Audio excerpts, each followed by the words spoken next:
खुलुमबाय रायजोफोरा फैलायबाय दिनै मोनसे गोदान भिडिअ लानानै नोंथांमोननि गेजेराव जोङो आसलते थाखा खामायनायनि गोबां इजि खामानि किसुमान दं जायखौ जोङो लाजिनानै बा सोरखौबा माबा होनजानो गिनानै जोङो बेफोर खामानिखौ मावा।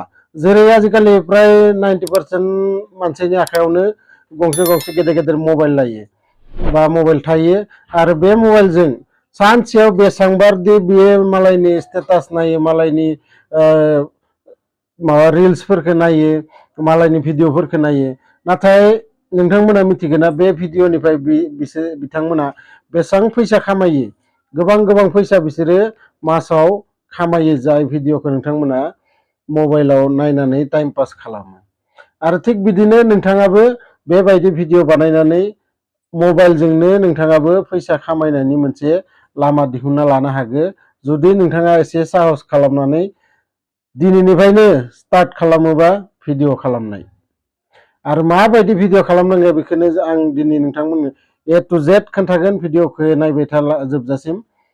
आसलते जों गासैबो नोंथांमोनाल' नङा आंबो फार्स्ट जेब्ला भिडिअ बानायजेनदोंमोन आंबो लाजियोमोन मबाइलखौ सिगाङाव लानानै मा होनगोन मा होना माने जेबोखौनो माने मिथिनाय मोनामोन नाथाय लासै लासै बिदिनो बानायहोलां दा आङो एख' जेबोखौनो मोना माने मबाइलखौ सिगाङाव लानानै बेबायदि रायलायनो।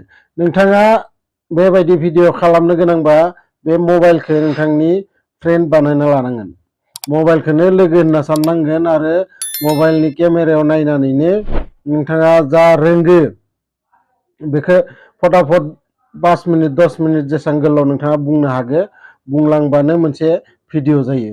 आरो नोंथाङा हमना ला फार्स्टआव मोनसे कनफिउजन मा फैयो नोंथांमोना मा टपिक्सखौ लानानै आं रायलायगोन नोंथांमोना जि रोंगो नोंथाङा जि मोनसे जिनिसनि सायाव जि मोनसे बुस्थुनि सायाव नोंथाङा एक्सपिरियेन्स दोङो बेखौ जायखिजाया मोनसे टपिक्स लानानै नोंथाङा बेबायदि भिडिअ बानायनाय स्टार्ट खालामनो हागोन आरो बे मोनसे भिडिअखौनो नोंथाङा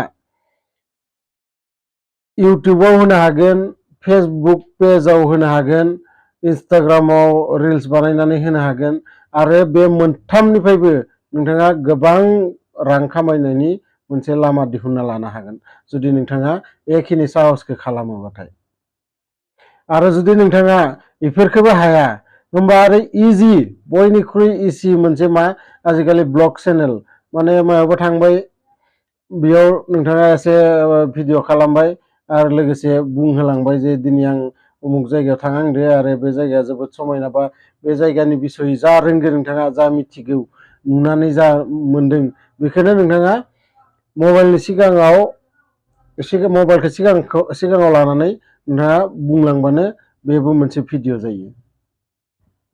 आरो बेफोरखौबो रोङाबाथाय जे नोंथाङा मोखां खोन्थिनो लाजियो होमबाथाय नोंथाङा कार्टुन भिडिअ बानायनानैबो गोबां फैसा खामायनो हागो। कार्टुन भिडिअफोरखौ गथ'फोराबो नायो आरो गेदेरफोराबो नायो आरो गोबां भिउस मोनो बेयाव। आसलते इउटुबनिफ्राय थाखाखौ माबोरै मोनो नोंथांमोना बेखौबो मिथिनाया मोजां। इउटुबाव जेब्ला नोंथाङा भिडिअ होयै नोंथांनि साबसक्राइबारा 1000सो जागोन आरो लोगोसे 4000 आवार माने 4000 घन्टा मानसिफोरा जुदि नोंथांनि भिडिअखौ नायदोंबाथाय बोसोरसेनि भितराव होमबानो नोंथाङा बेनिफ्राय फैसा मोननायनि मोनसे माबा फैयो। बे मोनसे क्राइटेरिया माबानि इउटुबनि रुल्स मोनसे बेखिनि बुस्थुखौ कमप्लिट खालामबा नोंथाङा फैसा खामायनो हागोन।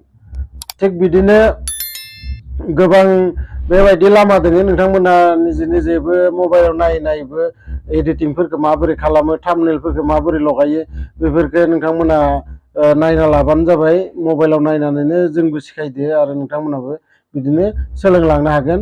भिडिअखौ मोजां मोनदोंबाथाय लाइक शेयार कमेन्ट्स खालाम आरो लोगोसे आंनि चेनेलाव गोदानै फैदोंबाथाय आंनि चेनेलखौबो सापर्ट खालामनानै साबस्क्राइब खालामनानै नोंथांमोननि सापर्टखौ आंनिसिमबो एसे बावहर। गोजोन्थों।